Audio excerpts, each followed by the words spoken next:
All right. Hope everybody's doing well. Just wanted to say hello as we get started. Who's that? Who's that? I've got a little person who is getting very, very close to taking his first steps without holding on to something, but we're not quite there yet. Yeah, that's right. But we are getting ready to go to bed and had our baths. So it's good to see everybody. So say hello to everybody, okay? Have a good night. All right, here we go.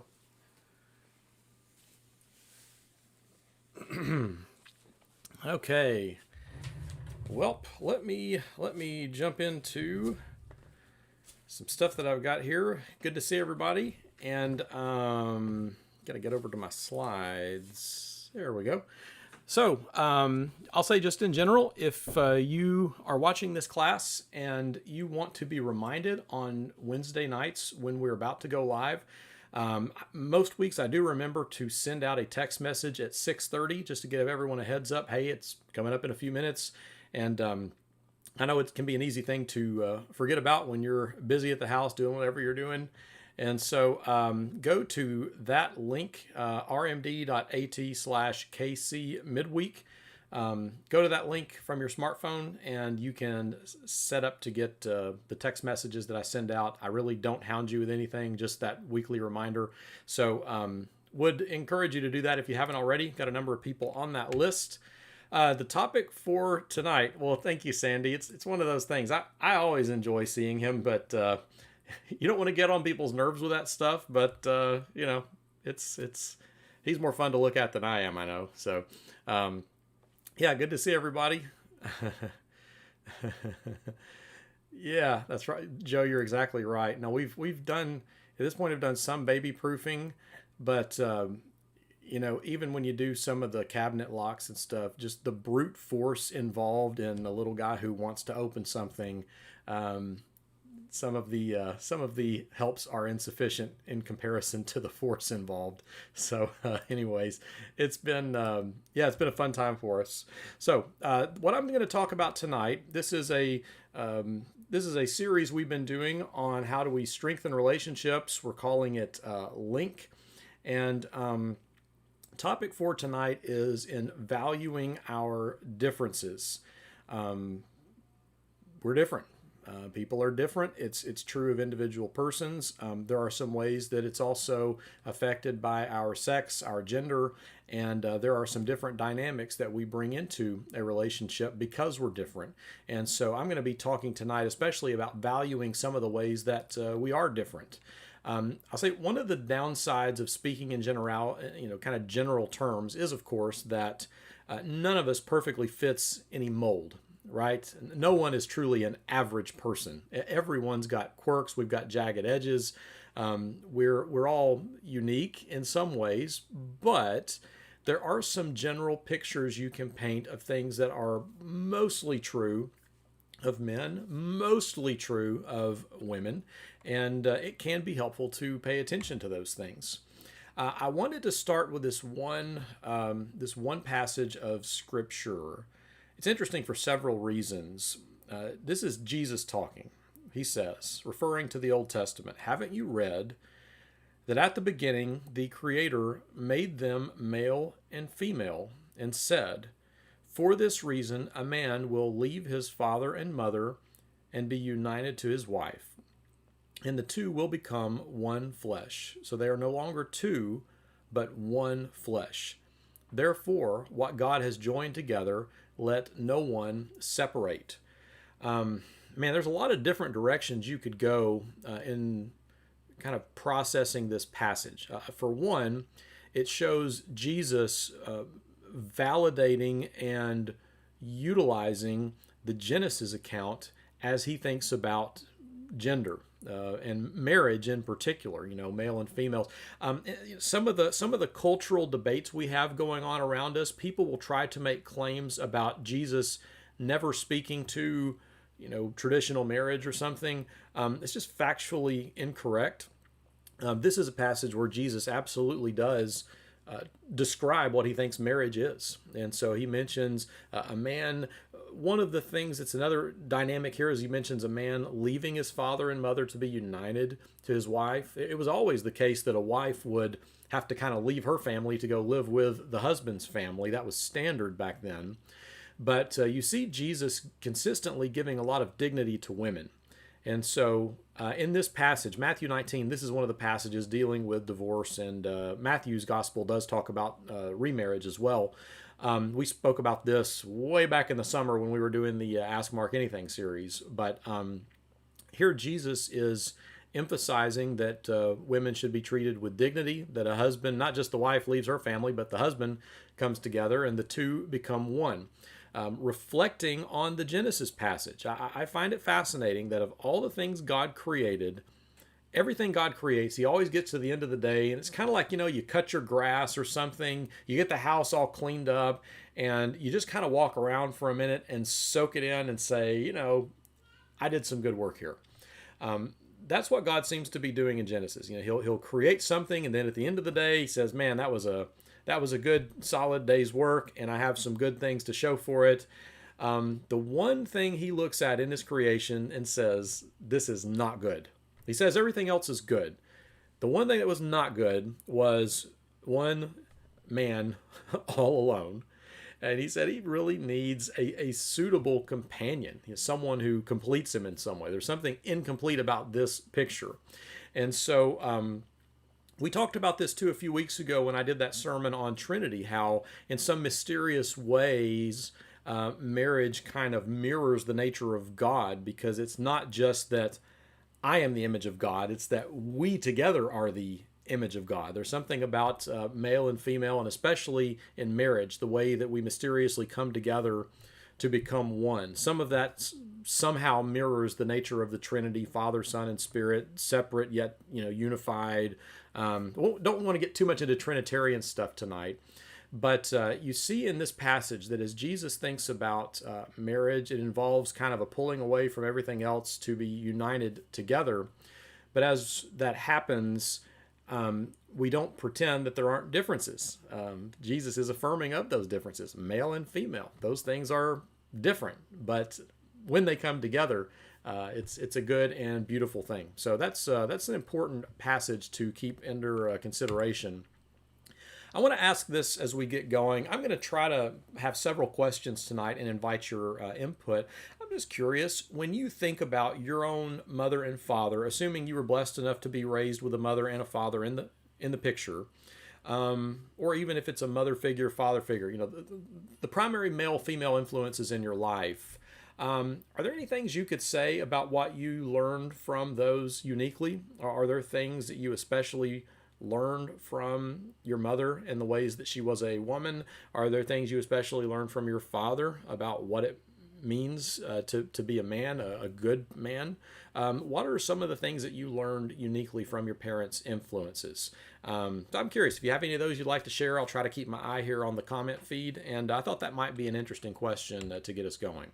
So I don't want to spend this class talking about gender dysphoria, but it is the case these days that there is a huge, there's just a really disproportionately large amount of conversation going on about gender, kind of claims about what gender is or isn't. I wanted to mention two books, and I'm going to pull a couple of quotes from one of the books, but if you are really curious, like as a Christian, how do I have a deeper understanding of the issues involved with gender dysphoria? A person who is in one kind of body and genuinely feels on the inside they're supposed to be in a different kind of body. I mean, that would be highly mentally, emotionally distressing to experience. And so I think people in that circumstance we should show great compassion towards. But Mark Yarhouse is a name you should be aware of. Mark Yarhouse, his primary expertise is as working as a therapist with people who experience gender dysphoria. He also happens to be a committed Christian. And this is a very useful book. It's helped me a lot to think more deeply theologically about how to even understand this issue. And I think you'll find this book doesn't settle for platitudes or easy answers. He goes deep.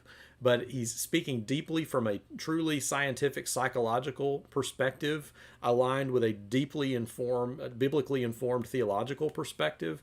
It's a useful resource. It's a little bit of a dense read, but it's one that I found very helpful if, thinking about the current debates going on, if you're trying to figure out how a Christian should think about these things, this is the first place that I go. Another book from a very different kind of source is a recent one by Dr. Deborah So called The End of Gender, Debunking the Myths About Sex and Identity in Our Society. Dr. So is an interesting figure.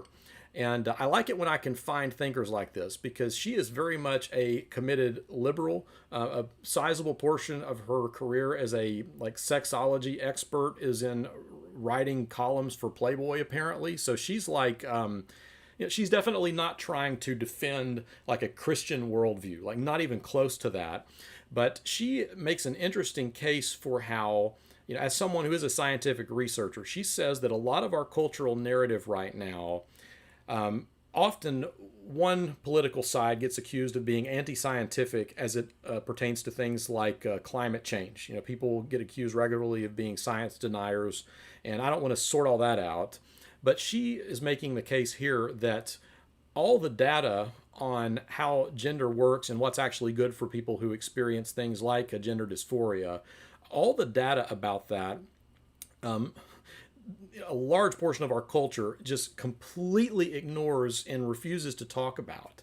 And in fact, the data don't at all align with what seems to be the general agenda these days pertaining to how we talk about gender and what it means to be a man or woman, or is gender a binary thing? Is it a spectrum? A lot of the narrative, she makes a pretty compelling case for how, again, as a committed, very liberal, secular person, a lot of this stuff is just anti-science, among other things. So I've found her book very, very interesting.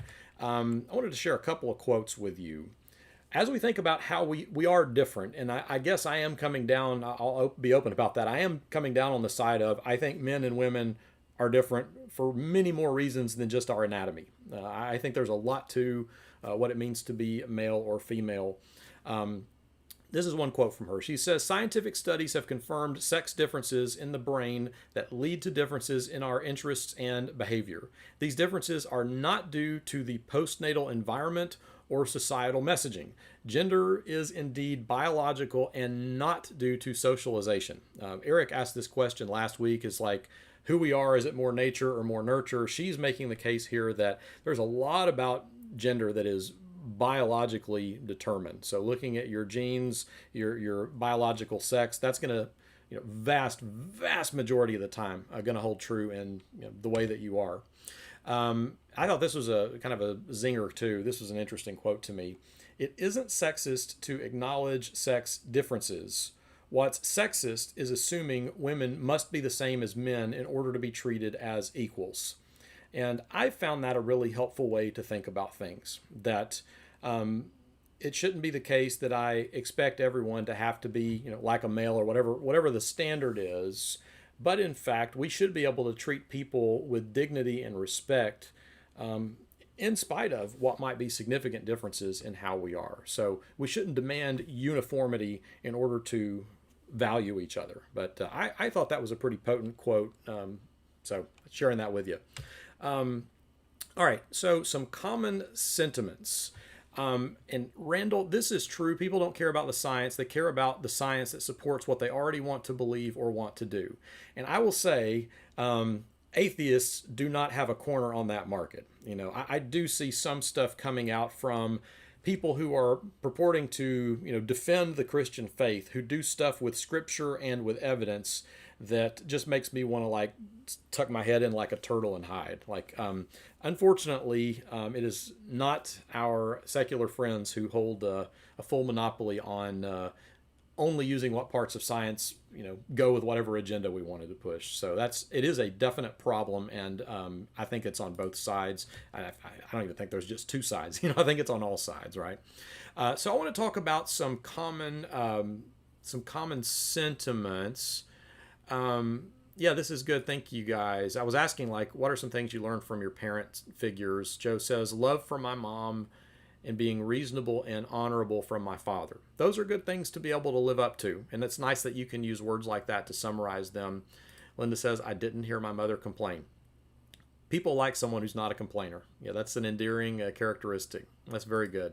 Yeah, thank y'all for sharing those.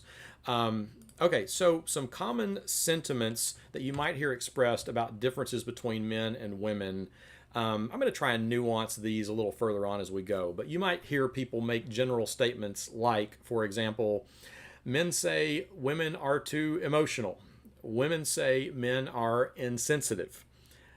Is it the case that only women feel emotions? Of course it's not, right? We all have them, but maybe we deal with them differently. That might be a stereotype. Women are too emotional, men are insensitive. Another one, men would say women don't feel as much pressure to be providers. You don't understand what it's like to be me to feel the pressure to be the breadwinner and to put food on the table and go out there and that kind of stuff. Women would say that men don't do their fair share of the housework. My experience is that kind of looks different in every household. I know some guys who I just frankly have to really bite my tongue at because of how little they seem to contribute around the house.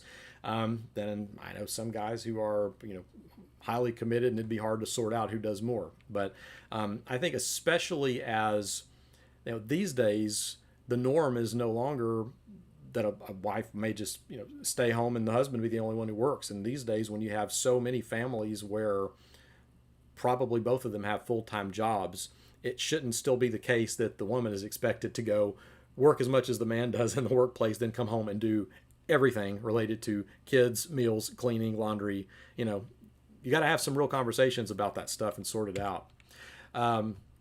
Men would say women frequently deny their real power. You can do more than you say you can. You're capable of more than you think you are. Women would say men are afraid to be vulnerable or out of control. And so, maybe they're trying to engage a man emotionally and he's just not letting them get there. He's kind of closed off. That's something that can be an issue as well. Women talk too much. Some men would say, women would say that men don't listen.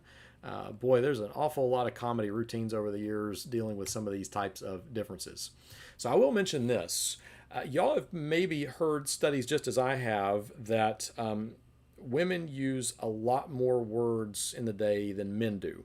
At this point, I think there are enough studies that have kind of debunked that or said, the difference in actual words used is actually pretty negligible. But there is a noted difference in where we like to use our words. So men say 3 times as many words in public as they do in private. In fact, in school, young boys are much more likely to speak out in class. So when men are in public, in fact, they are quite a bit more verbal. Women say 3 times as many words in private as they do in public. And so you can see how that creates some different kinds of scenarios. Women who tend to be quieter and less assertive out in public or in the workplace or wherever. There's some ways that might limit or affect people's perception. But at home, a man may not have that many more words he wants to use for the day, and that's when the woman's really ready to engage. But it is the case that this seems to have been proven with some studies that men do most of their talking when they're out and about. Women do most of their talking when they're at home with the people they're closest to. So that's one noted difference. I would say just in general, I want to mention that we're here every Wednesday night at 7 p.m. And for the next several weeks, we're still going to be talking about strengthening relationships. And so if this is something that you would like to tune into regularly, would invite you to like our Facebook fan page, would invite you to subscribe to our YouTube channel. I'm going live right now simultaneously in both of those places. And just as well, if you are enjoying or benefiting from the content that you're hearing, I would invite you to share some of our content on your Facebook wall. So hit the share button and share it, and maybe someone else can also be engaged with it. There you go, Kevin. Yeah, why use a lot of words when a few words would do? Got to be careful with that one. You got to be careful with that one. It kind of depends on whether we found something we want to talk about or not, right? So as we think about differences, to me, it is not helpful to try and erase our differences or ignore our differences. I'll mention analogously, this is a problem for me too as it pertains to conversations about like race and white people with people of color, where there's this tendency to try and say, oh, I wish you hadn't brought up this issue, or that you're different, or that this is true about you because I just thought of you as a person. I'm colorblind and now I have to think of it. But that's really not a healthy way to treat anyone, because it's like, again, kind of back to that quote from Dr. So, like, you have to be the same as me in order for me to treat you as an equal. It should be the fact that I don't need to erase what's different about you. I don't need to ignore it. I should appreciate it and embrace it. So I've come by a quote that I really like and I've used a few times, but God's vision for his church is not that we would be colorblind, but that we would be colorful. And we have our differences and we are different. And he's given us various gifts and abilities and personalities. And we are enriched by the way we bring those differences together in a edifying fashion. And that's certainly true in our marriages as well, that, yeah, we're different. That can be a really good thing. So let's appreciate our differences and how our differences are a source of help and perspective to each other. So I want to ask this question, just curious. How has your partner made you wiser? So to my point, like, we're better because of each other. I'm just curious if you had anything you would share on that. What are some ways that your partner has made you wiser? I will say for sure that Carolina definitely picks up on emotional cues that I am completely blind to. A lot of y'all who are tuning into class know that my wife is, she's a pretty blunt person. She'll tell you what she thinks, and that for me ended up being a really needed quality in a spouse, because I just don't read signals. I don't pick up on hints. Like, whether you're happy with me or mad at me, like, I need you to tell me what you're thinking, because I'll never figure it out. And so, but in general, that's been helpful to me on several occasions where, I won't share the example. It happened a few weeks ago. I did something that I thought was being like helpful and encouraging to someone, and she picked up on how I had, actually done something that kind of unintentionally had belittled some other people in the process. And it was like, I would have never known that, but she explained it to me, and I amended my actions, apologized where appropriate, and I'm a little wiser for it. But that's one example for me. But I'm just curious, how has your partner, your spouse, maybe a good friend of the opposite gender, like, how has a person like that made you wiser? How have they made you better? Yeah, getting some good quotes coming in here. Yeah, we had a good conversation with Ed Gray. I've got better at listening for understanding, like what Ed Gray talked about a couple of weeks ago. And you can find that on our Facebook page and our YouTube page, by the way. So if you missed Kevin's conversation with Ed Gray, that's one worth revisiting. Sometimes I need to just listen. Other times I need to listen to help problem solve. We're going to talk a little more about that. Expanding my horizons, helping me to communicate better in multiple languages, in your case, Crystal, right? Yeah, Jody has helped you be less insensitive and slightly less judgmental. There's some honesty there. Thank you, Joe. That's good. Yeah, sometimes I'm being too pushy. We need that perspective. Most women are more perceptive, certainly about specific types of things, right, Gene? Like, we pick up on different things. A man and a woman could walk through a room or a house or a mall or a group of people and walk through the same spaces and perhaps see entirely different things, just based on your skill sets and your knowledge, right? Yeah, so I'm curious. Feel free to keep sharing those. How has your partner made you wiser? There is a tendency for us to act in such a way where we would say, what's good for me is good for you. What's the problem with that? It's just not always true. And that's one of our problems with how we implement the golden rule, which is where this comes from, right?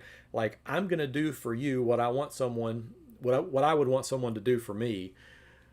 But sometimes if I took the time to ask or to learn a little more, it might be the thing I would want someone to do for me is not even close to the thing that person would want someone to do for them. So I would reference, yeah, that's right. Yeah, it depends on if it's a hardware store or a boutique. Yeah, see, there's another stereotype because I'm worthless in a hardware store. I don't know what any of that stuff is, how to use it, fix it, right?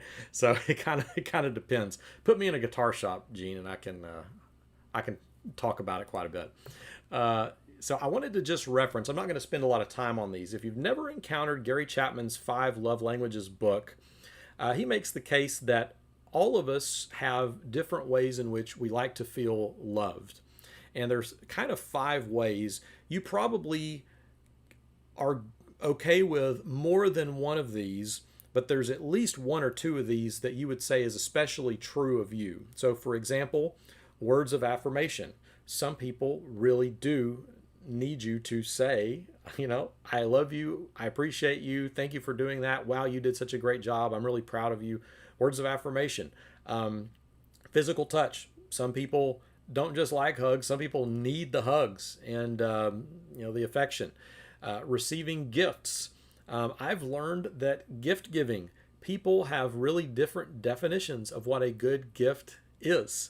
That was, I won't share details, but that was quite a cultural difference for me and my own family, like the way that my family traditionally has thought about gift giving versus how Carolina and her family thought about it, and what makes a good gift. So I've had to learn to see it her way. She's learned to see it my way some as well, and we've both, I think, changed our methods a little bit in that regard. But for some people, the thing that really makes them feel loved is when they get a little gift.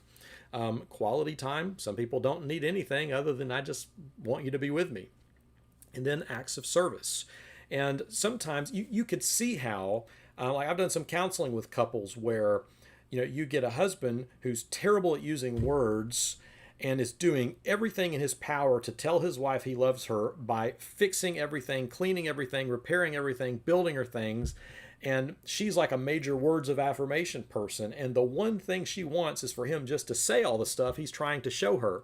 But she's not hearing the love because the acts of service isn't her language. And he's not understanding why she isn't getting it because he doesn't need the words. He would rather someone give him an act of service. So that's one scenario. But it's worth talking about the person you're committing your life to. When you feel appreciated, what is it that makes you feel appreciated? What is it that makes you feel loved? And it doesn't matter whether that's your language or not. It doesn't matter how you feel about it. If that's what does it for them, give them what they need. And it's one of those things. Sometimes it takes additional willpower or biting your tongue or just telling yourself, this doesn't make sense to me. But in the end, as long as it works, as long as it's what's helpful, that's the best route to go. So worth investigating that. What is a primary way in which the person you're close to likes to feel appreciated? And this is not just a male-female thing. There's a lot of different ways, and there's people, both genders, kind of all over the spectrum of these who like to be appreciated in different ways. And I would say, Robert, my point was not that the golden rule doesn't work. I would just say that it's important that as you implement, like me showing kindness to you, it's worth taking the extra step. It's really an additional act of kindness to figure out what is it that would actually help you? What is it that would actually make you feel as good or appreciated as I'm wanting to make you feel? So I would say it's actually maybe a fuller embodiment of the golden rule principle, as opposed to just saying, well, I want someone to do this, so I'm going to go do that. To be less serious, have more of a sense of humor. Very good. Thank you, Linda. Jesus always gets to be that trump card, doesn't he? Jesus is always, you do a personality test Bible study. What is Jesus? He's all personalities. What is Jesus? He's all love languages, right? He manages to be the all in all and all this stuff. Oh man, that's the truth, Kevin. You got to figure out your kids as well. What is it that really helps them? Yeah, Ron, my wife speaks all 5 languages. I hope you reciprocate there, Ron. Very good. Very good. Okay. Thanks, Robert. I'm glad that was helpful. Yeah. I was not trying to say the golden rule doesn't work. Just trying to say maybe there's a fuller way we could embody it. Okay. We'll keep moving here. Generally speaking, men tend to be achievement oriented. How do you get a guy excited? You talk about things like progress. You talk about things that are useful. You talk about something that makes something work better. Um, you know, I, yeah, I would say one thing that's interesting to me. I'll talk about the female side of this in a minute, but like ask a guy to tell you about himself. Most men start with vocation.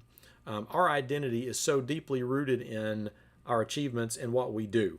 And so, tell me about yourself. Well, here's what I do for a living, and here's how many years I've done it, and here's where I do it. And, we tend to focus on what it is we've been doing. But that's very important to guys, and generally speaking, in almost everything, there's some sort of achievement component. Les and Leslie Parrott, who wrote the book Saving Your Marriage Before It Starts, they were talking about this in the chapter I was looking at for this lesson, and how that even things like the way that he wooed her in courtship, there is a way that she began to realize, like, well, once we got married, all of a sudden he wasn't trying to woo me anymore. And whereas for her, the little pleasant nothings are for the purpose of connecting. For a guy, they, not for any nefarious reason, but I'm doing all these nice little pleasantries for you because I've got an achievement I'm trying to win, right? Like I want to win you over, I want to marry you, I want you to be mine. So yeah, that's and that's correct, Kevin. Yeah, task oriented, and I am getting there to relationship oriented, which again, I'm speaking in great sweeping generalities, and individuals may not completely feel affirming of these things, but women tend to be more relationship oriented. So they value connections. Relational is a word that seems to get them going. It's something that's important. And women tend to identify themselves more by their relationships. So to my point about ask a guy, hey, tell me a little about yourself. He's going to talk about where he works and what he's achieved. Ask a woman to tell you about herself. She'll probably start off by saying, well, I'm married, or I have this many kids, or I have this many grandkids. And they'll define themselves in terms of the relationships that they have. And, which of these ways is better? They're both valuable and valid, different ways of being. In fact, I know there have been studies about women who are in like CEO type positions, how sometimes this makes them highly effective leaders because a guy is just so focused on, I don't care if you like me or not, did I get the job done the way you wanted it done? And a woman might be a lot more inclined to value the people along the way because she sees the emotional wisdom of staying connected to people. So yeah, we have some different ways. Yeah, thanks, Kevin. Thanks for staying on board with me there. Jesus put out his hand, touched him. I'm willing to be cleansed. Yeah. All right. So okay, y'all are weighing in a little bit. But yeah, so generally speaking, men tend to be more task, action, progress oriented. Women tend to be more relationship oriented, which affects our approaches to a lot of different things. So I like this quote. Your willingness to accept the differences between you will allow you to complement one another in ways that make life better for each of you. So if you learn to say, rather than, oh, that's just you being a stupid, man that you are, a stupid woman that you are, you ought to get over this, and oh, you're just being that way. Like, rather than belittling each other, if we try to value what it is that's so different, you might just discover that, wow, my life is a lot better because I don't have an ability to see this, but she does, or I don't know how to get through this, but he really shines in these kinds of dilemmas or difficulties. And so our willingness to value the differences in each other, it's like it not only affirms you, it also makes my life better for having done it. So here's another question, and this is a point I'm going to dwell on for a few minutes. What would you say, thinking of yourself in terms of your gender, like as a man or as a woman, when you think of your greatest needs from marriage, what would be some of the ways it's important that your partner helps you along? Like what are some of the greatest needs that you would want from that marriage relationship? Okay. And I'll say for this one, Sexuality is certainly a component of marriage. That's not really the driver in terms of what we're going to be talking about the next few minutes. So, thinking of kind of some other stuff, what are some things that in your marriage, if you get this, you feel complete, whole, encouraged? When it's going well, what helps it to go well? I guess I could ask it that way. So, again, based on research, speaking in broad general terms, could be off with some of you as you're listening. Broad general terms, a wife's most basic needs and all the women they've studied, these are the ones that consistently rise to the top. Three things. Women generally seem to want to feel cherished, to be known, and to be respected. And those three can be kind of interlocking. So to Kevin's point earlier about the different love languages and things, but being known has to do with, the point you were making, Kevin, was like, what kind of conversation is this? So sometimes your partner may be upset, and the right question to ask is, is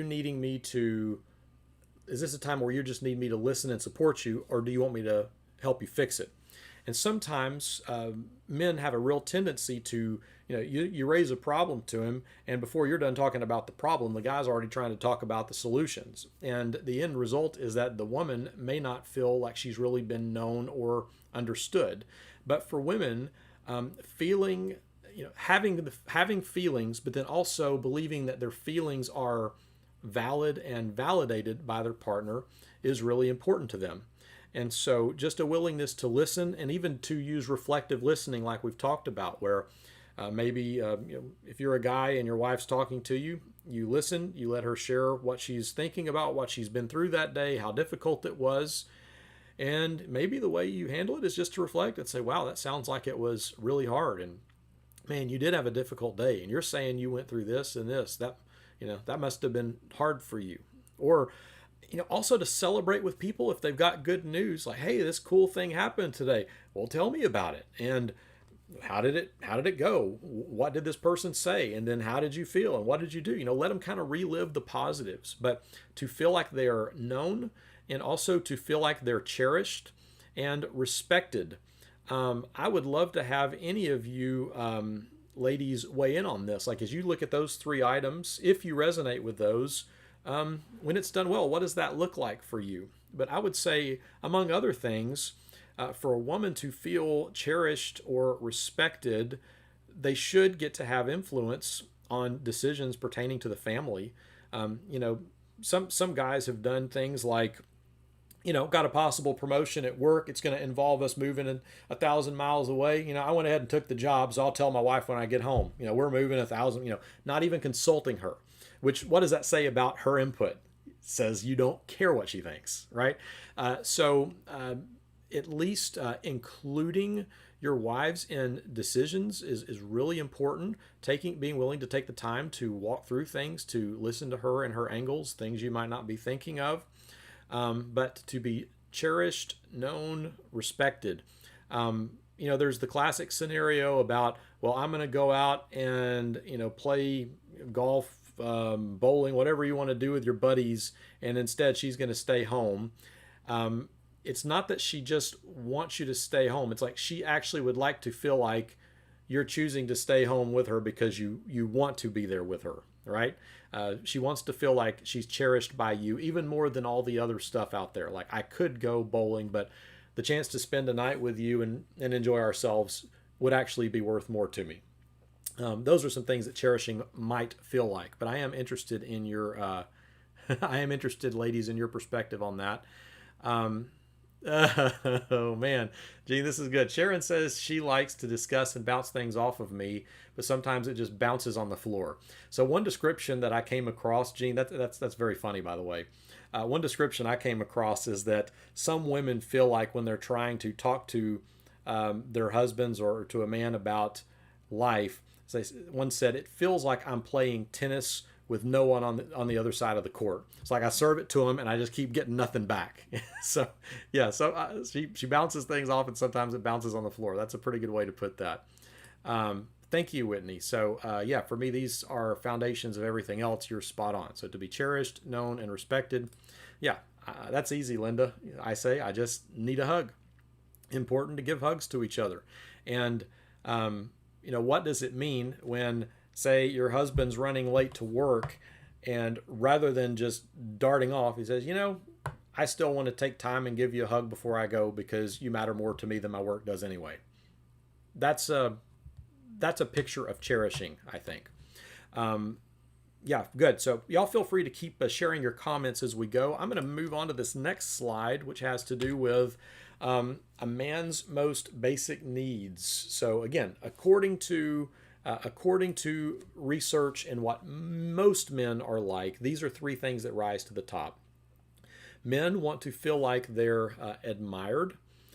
Men want to have autonomy, and men really enjoy shared activities. There you go, Sandy. Don't try to have a discussion when he's watching a football game. Yeah, so one of the things we guys have to be careful about is, and I'll talk about autonomy, but I'm a person, as an introvert especially, who highly, highly values and guards my autonomy, my ability to have spaces where I can just be by myself and think and do what I want to do with my time. And for guys, it can be the case that, like, no matter how much of that we get, we feel like we want more of it. So I do think it's completely acceptable to say, hey, I know right now you're watching the game. I want you to enjoy the game. But hey, once the game's over, can we make some time to, whatever it is you're wanting. So I think it is completely reasonable and fair to set, for us, sometimes that involves setting a timer. Hey, I really need a couple of hours to work on this project and think through this and type some stuff up. But, I'm going to set an alarm in 2 hours, whether or not I'm done, that's enough time. I should take a break. It's usually not even that long, but that autonomy stuff can be significant.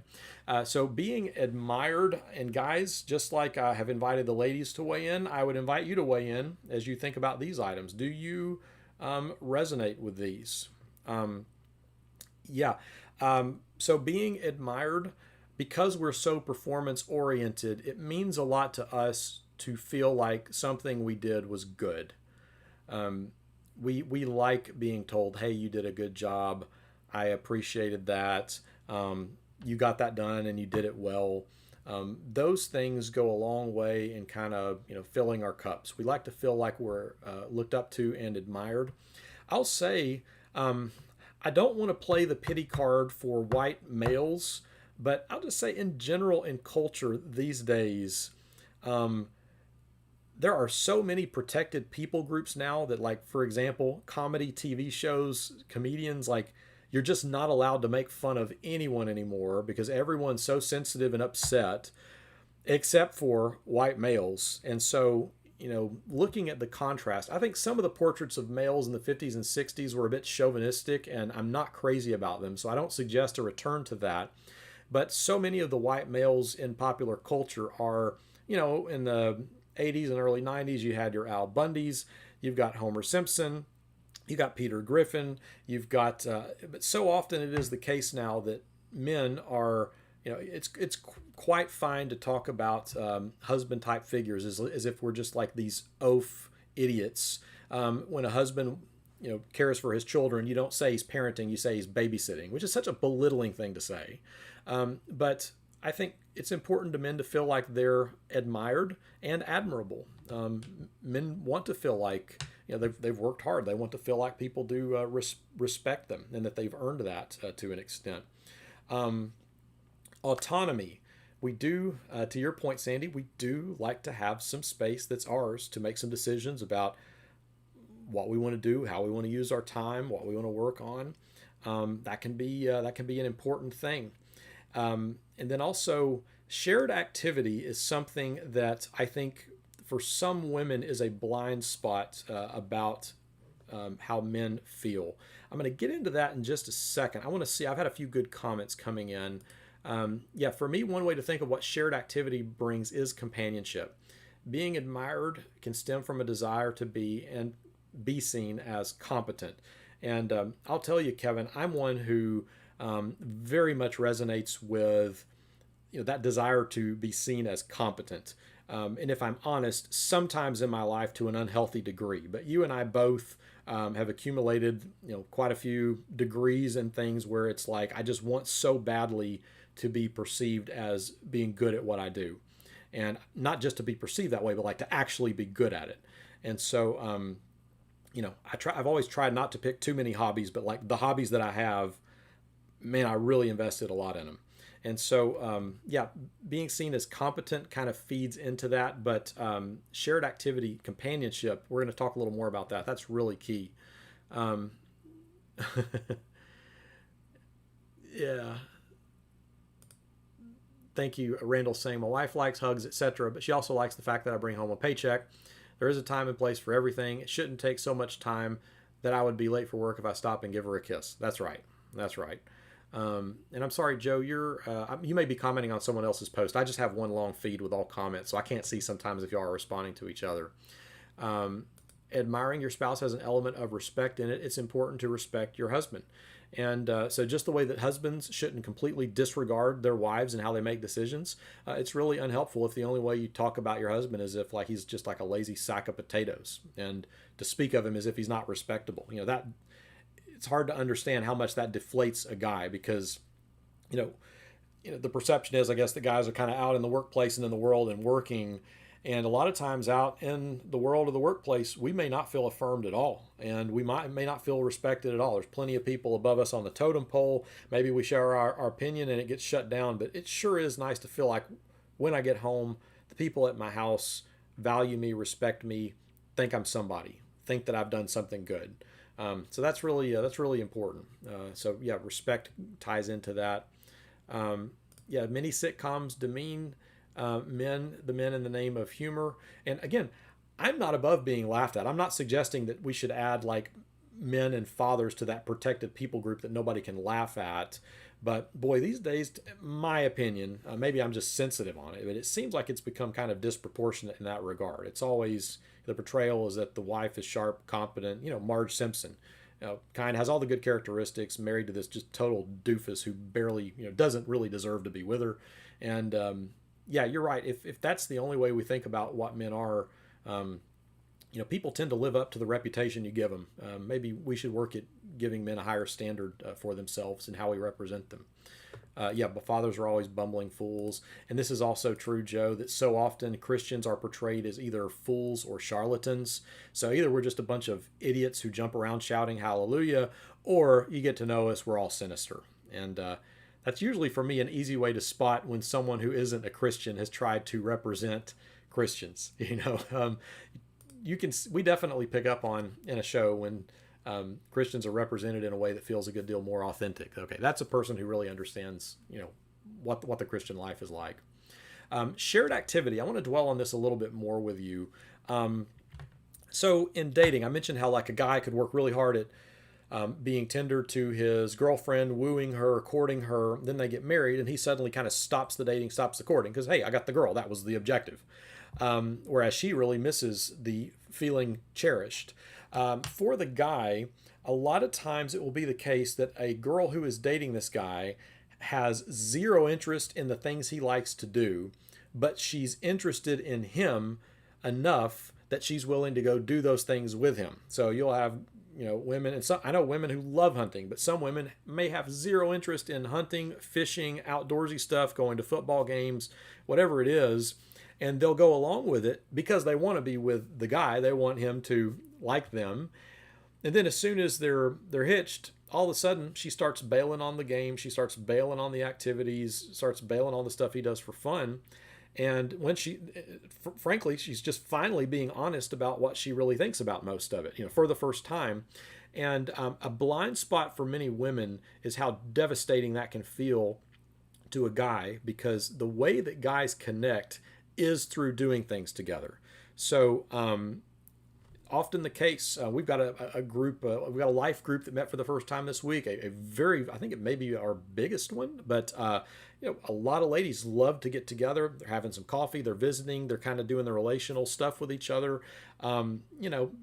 That's how women like to connect. They actually like to talk. They like to kind of volley their thoughts back and forth. They're open about what they're feeling and why, and like they can really of being, right?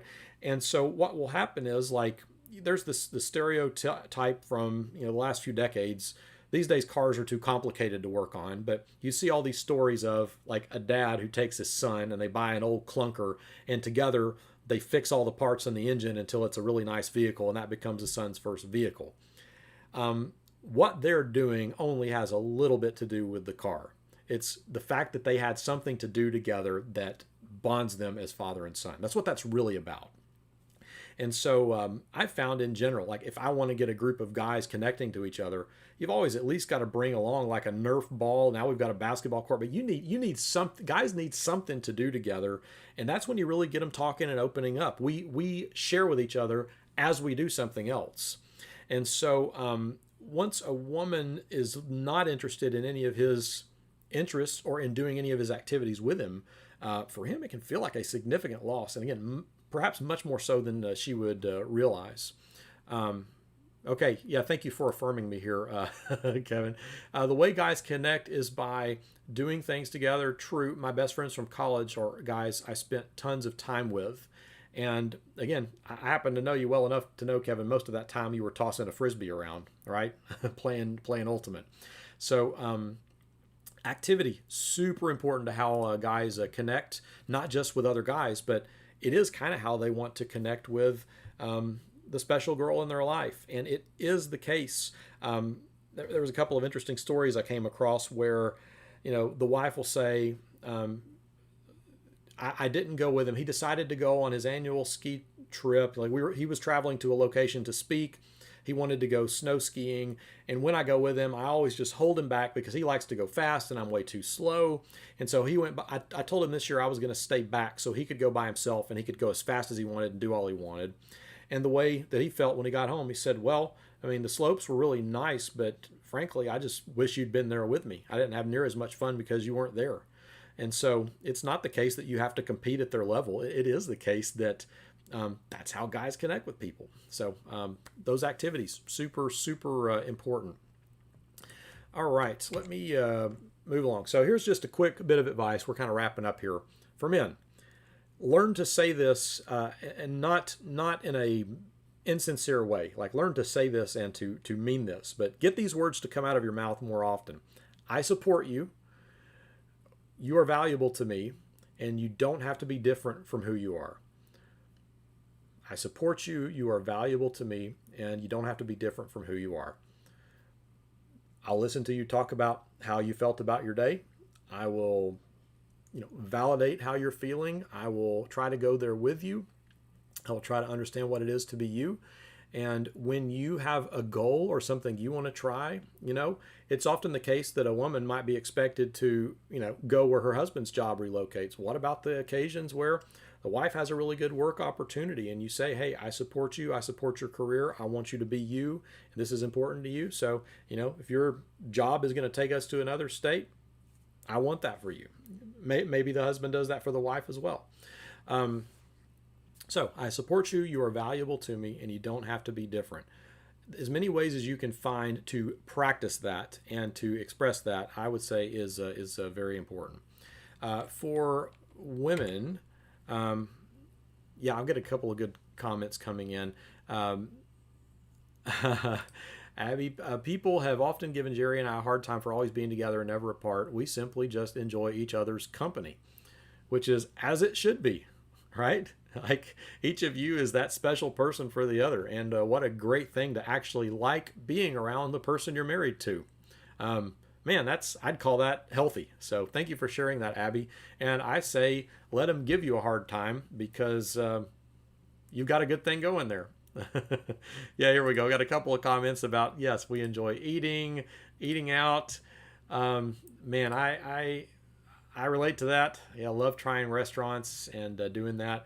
So I mentioned for the guys, important to support, value, validate, allow a woman to be who she is and accept her as she is and include her input. Don't expect her to act like a man for you to respect her, right? For women, a helpful thing you could do would be to cultivate spheres of common interest. So, okay, it is probably the case. Like I know it's the case for me. There's several categories of things I find super interesting that as soon as I engage with them, my wife is already turned off, right? Like she has no interest in learning about that, doing that. She knows that I do, so she'll give me my space to do it. But it may be the case that your guy has some things he's just super into that just don't do it for you at all, and you just don't even really want to go there. But if you were just to sit down and try to make the biggest list you can of all the possible types of things a person could do for enjoyment. I mean, everything from sports to gardening to reading to traveling to whatever it is. If you can find even just one or two of those items that and invite his input. What are some things he's actually interested in doing? If there's even one or two of those that you are at least moderately interested in, if you will make space for that and do that together, I think you'll find rather quickly it's his new favorite thing. And it's not because of the thing, it's because he wants to connect with you. And that's how he does it.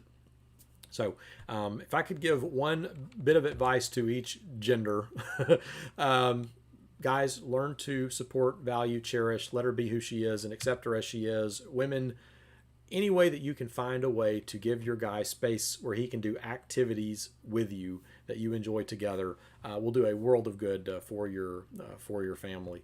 Robert, it is totally fine to do that ahead of time. I think it's wise to do that ahead of time. But it's also the case that as your situation in life changes, your interests and hobbies will change. I mean, some of the things I was more interested in doing in my early 20s, I just don't do it all anymore. Now that we've got a child in the picture, man, that's completely changed everything and continues to change everything. It seems like every other month or so. You're always kind of playing catch up. So I think the most important aspect would be that you continue to talk to each other, right? Like really talk to each other, stay connected, continue always treating the other person as if you're trying to get to know them and to know their world, and keep seeking those things out. So you may have some that work for you when you're first married that you lose interest in, but there's others that'll work. Like family game night, for example. That was something that worked great in my family. There was a period of about 3 or 4 years where my family went and we played board games. It was at least 1 or 2 nights a week, but once the homework was done, we'd sit around the kitchen table and we would play and have a lot of fun with it. At some point, we kind of lost interest in board games, and then we started going to a couple of the local parks in Nashville, and at least once a week, we would go out and walk nature trails, and we really loved doing that for a couple of years. We kind of got bored with it, and then, it's okay to change it up as you go. The spontaneity is fine. It's not like because you've picked one thing, you have to only like that thing. So yeah, date nights when you can get them, Linda. Those are good. Those are good. All right, so that's most of what I had to cover. Really appreciate everyone's comments. As always, would invite you to follow that link at the bottom of the screen, rmd.at/KC midweek. Go to that location and you can sign up to get text message reminders on Wednesday nights when class is about to go live. And would invite you to like our page. If you find this content helpful, if you find it useful, please share it, send it to someone. We're putting this content out there because we are trying to be a blessing to people. And so if it's been a blessing to you, I would love to have you share it with someone who you think would benefit from it. So yeah, thank you all for the kind words, and enjoyed the discussion. It's, in some ways it's daunting to try and talk about the differences between men and women, but in fact, when you've navigated it a little bit and found the blessing of getting to know someone so close to you who is in many ways different than you, it becomes like an exciting and life-giving thing too, doesn't it? It's a helpful thing. All right. Thank you, Sandy. I appreciate the kind words. All right, so this has been a good discussion, everybody. I am going to wrap us up. As always, you're welcome to email me, mark@kingscrossingcoc.com, if you have any questions, or sometimes I get some suggested ideas or topics, things you'd like me to talk about. I will try to do any of those that I can. Let's close with a word of prayer, and I will wrap it up. God, we thank you for all of our blessings and for this time tonight to think about the brilliant, majestic ways in which you have created males, females in your image, that we are your creation, and that we are so enriched when we learn to come together in love, acceptance, just the fascination and adventure of being able to be known and also to know someone who is like us, but that also different from us. So help us, Lord, to value each other as the gifts that we are, because we know that all of us are your children. Bless us in our relationships, Lord. I pray for every person who is tuning in on this, that you'll bless each of us. Help us all to be intentional in how we connect and the things that we do. Continue to go with us this week. Continue to bless our congregation and all the important things we've been working on. I pray all these things in Jesus' name. Amen. You all have a wonderful night, and we will see you next time.